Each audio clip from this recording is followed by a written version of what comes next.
दिवाळीला आता जे शेतकरी मार्च करून येणार आहेत त्यांच्या सपोर्टमध्ये आवाज उठवलाय। 2021 मध्ये जेव्हा प्रथम शेतकऱ्यांनी आंदोलन केलं होतं त्यावेळेला ह्या सरकारने ते आंदोलन आधी चिरडण्याचा प्रयत्न केला आणि मग मिटवलं असं म्हणून की आम्ही तुमच्या मागचा विचार करू। पण 2014 पासून जी जुमलेबाजी चालली आहे त्याच धर्तीवर त्यांना काहीही मिळालं नाही। त्यांच्या मागण्या एवढ्या आहेत की जे मिनिमम सपोर्ट प्राइस असते म्हणजे शेतकी मालाला जो हमी भाव असतो त्याचं बिलामध्ये रूपांतर करावं आणि बऱ्याचशा जवळजवळ 40 गोष्टी कमॉडिटीज त्यांना त्या हमी भावाच्या अंतर्गत पाहिजेत म्हणजे ती लोक त्याचा समावेश करावा असं त्यांचं म्हणणं आहे शेतकऱ्यांचं। दुसरं म्हणजे स्वामीनाथन आयोगाने असं सांगितलं की शेतकऱ्यांसाठी पेन्शन योजना चालू करावी तर त्याचं इम्प्लिमेंटेशन व्हावं म्हणून ते गव्हर्नमेंटला सांगतायत। आणि 2021 मध्ये बरेचसे शेतकरी मृत्युमुखी पडले होते त्या आंदोलनामध्ये तर त्यांना कॉम्पन्सेट करावं आणि अशा त्यांच्या काही मागण्या आहेत। ज्या वेळेला लालबहादूर शास्त्री पंतप्रधान होते तेव्हा त्यांनी जय जवान जय किसान असा नारा दिला होता जो आजपर्यंत आपण घेतो कारण मला वाटतं सीमेवरचे जवान आणि अन्न पिकवणारा अन्नदाता हे खूप महत्त्वाचे घटक आहेत आपल्या समाजाचे। पण आज त्यांना खिळे लावून त्यांच्यावर ड्रोनद्वारे अश्रुधुराच्या मारा करायच्या विचारामध्ये गव्हर्नमेंट आहे आणि आधीच्या गव्हर्नमेंटपेक्षा हे गव्हर्नमेंट वी आर डिफरंट अलग सरकार। मग हे काय झालं समजा आधीच्या सरकारने काही केलं नसेलही असं आपण गृहीत धरू पण तुम्ही जे फार हिमायती आणि खूप काय काय बोलून सत्तेवर आला होता 2014 पासून 2024 पर्यंत ते शेतकरी तसेच आहेत। आणि मला वाटतं हे जे शेतकरी पंजाबचे जे आंदोलन करतायत ते एक प्रातिनिधिक आंदोलन आहे कारण महाराष्ट्रामध्ये देखील शेतकऱ्यांची परिस्थिती खूप वाईट आहे। फरक एवढा आहे की ते आत्महत्या करत नाहीत, आपले बिचारे शेतकरी हतबल होतात आणि कर्जमाफी ही देखील त्यांची एक मागणी आहे की जो कर्जाच्या ओझ्याखाली दबून आपले शेतकरी आपल्या राज्यातले आत्महत्या करतायत तशी वेळ कोणावरही येऊ नये।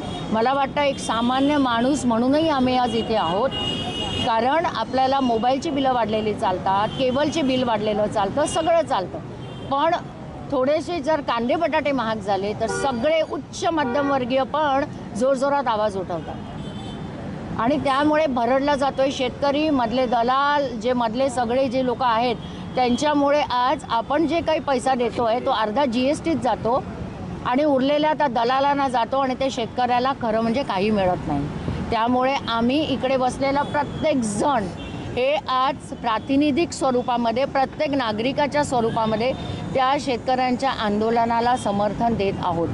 एकीकडे मोदी म्हणतात की प्रत्येक गोष्टीची गॅरंटी देतात, हमी देतात, मात्र शेतकऱ्यांच्या हमी भावाला त्यांनी गॅरंटी या हमी भाव का देत नाही, अपयशी आहे का सरकार? आणि एकीकडे बघायला तर दोन्ही ठिकाणी वाद सुरू आहे। मणिपूरमध्ये देखील चिघळलेलं प्रकरण आहे, दिल्ली देखील चिघळलेले, कसं बघतं एकीकडे सरकार? जेव्हा मुख्य म्हणजे सरकार is not Modi, it's a BJP government, so please we should change the name to BJP। तर जेव्हा भारतीय जनता पार्टीचं सरकार 2014 मध्ये आलं तेव्हापासून त्यांनी खूप काही हमी देत आहेत ते आजपर्यंत काही पूर्ण केलेलं नाही। फक्त शेतकरी नाही तर बरेचसे जे पब्लिक कन्सर्न्स होते PSUs ते सुद्धा बंद केलेच आहेत आणि आता तुम्ही बघा BSNL बंद पडली आहे, त्यांना काहीही चालवायचं नाही। प्रत्येक गोष्ट मग ते कांदळवन असोत PSUs असोत प्रत्येक गोष्ट त्यांना उद्योगपतींच्या घशात घालायची आहे। त्यामुळे हमी जर का BJP गव्हर्नमेंट आपल्याला हमी देते म्हणजे ती कधीच पूर्ण होणार नाही हे एव्हाना लोकांना कळलंही आहे। फक्त एकच हमी त्यांनी पूर्ण केली ते म्हणजे मंदिर बांधलं। काय असेल आव्हान तुमचं की तुम्ही देखील आता शेतकऱ्यांसाठी धरणे आंदोलन बसले आहात? काय वाटतं शेतकऱ्यांसाठी महाराष्ट्र देखील आता त्यांच्या पाठीशी उभे आहेत? काय वाटतं येणाऱ्या काळात शेतकऱ्यांना न्याय नाही मिळाला तर तुमचं पाऊल पुढं कसं असेल? आज धरणे आंदोलन बसलात, भविष्यात तुमचं पाऊल कसं असणार? काय असतं माहिती आहे, कुठची आंदोलनं सगळ्यांना असं वाटतं की आता आम्ही आंदोलनाला बसलो म्हणजे आम्ही विरोधी पक्ष आहोत म्हणून। पण जर का प्रत्येक नागरिकाने हा विचार केला की जर का उद्या त्यांच्या जागी आपण असू आणि जर सगळीचकडे शेतकऱ्यांनी असं केलं आणि उद्या त्यांनी संप केला आणि सांगितलं आम्हाला अन्नच पिकवायचं नाही तर काय खाणार आहोत आपण? काय खाणार? कारण पालेभाज्या, फळं, अन्न, धान्य सगळं शेतकऱ्यांच्या राबण्यामुळे माझ्या ताटापर्यंत येतं आणि त्यामुळे प्रत्येक जणांवर त्याचे उपकार आहेत. ते आपण त्याच्यातनं उतराई व्हायला एकच मार्ग आम्हाला आज दिसला आहे. आणि काय असतं माहिती आहे का, झोपेचं सोंग आणलेल्याला तुम्ही जागं करू शकता, पण जागं करू शकत नाही. सरकारला सगळं कळतं आहे, पण आता त्यांच्या हातात आज काल तरी कोर्टाने एक बरा त्यातल्या त्यात थोडंसं आशेचे किरण परवापासून कोर्ट देत आहे. आणि ॲक्च्युली एक्सप्रेसची अशी हेडलाईन होती एक्सप्रेसची की the supreme court let's the sunlight in. जेव्हा त्याने निवडणूक रोख्यांबद्दल निर्णय दिला होता तेव्हा त्यांनी सांगितलं एक किरण सूर्यप्रकाशाचा आज सुप्रीम कोर्टाने दरवाजा उघडला आणि किरण आत आला. कालही तसंच झालं आहे. पण मला वाटतं की आपली जी न्यायव्यवस्था आहे त्याने अजून थोडं रोबस्ट व्हायला पाहिजे, पूर्वीसारखं व्हायला पाहिजे. आणि कुठलीही भीडभाड न ठेवता हे सगळे जे निर्णय आहेत त्याच्यामध्ये फक्त शेतकरी नाही तर प्रत्येकाला सपोर्ट केला पाहिजे. एकीकडे ट्रक चालकांचा संप होता त्यावेळेस अनेक जण फुटून पडले होते, पेट्रोल पंप असतील, इतर गोष्टी खरेदी करतात. तसंच जर शेतकऱ्याने मालाचा जो भाव असेल या शेतीचा जो आंदोलन असेल तर आता जर थांबून ठरवत येणाऱ्या काळात चिंताजनक परिस्थिती. हो, मध्ये असं होतं की पूर्ण जो शेतीचा माल आहे तो पर्टिक्युलर एकाच कंपनीला, मग ते अडानी, अंबानी अशाच एखाद्या कंपनीने तो घ्यायचा. त्यांनीच सगळं ठरवायचं, म्हणजे मिनिमम सपोर्ट प्राईस त्यांनी ठरवायची आणि त्यांनी तो माल उचलायचा आणि मग तो बाजारामध्ये त्यांनीच विकायचा. So it is a privatisation. आता जे छोटे छोटे जे व्यापारी आहेत ते शेतकऱ्यांकडनं माल विकत घेतात, तसं न करता तो ॲडहॉक एकाच व्यक्तीला विकत द्यायचा.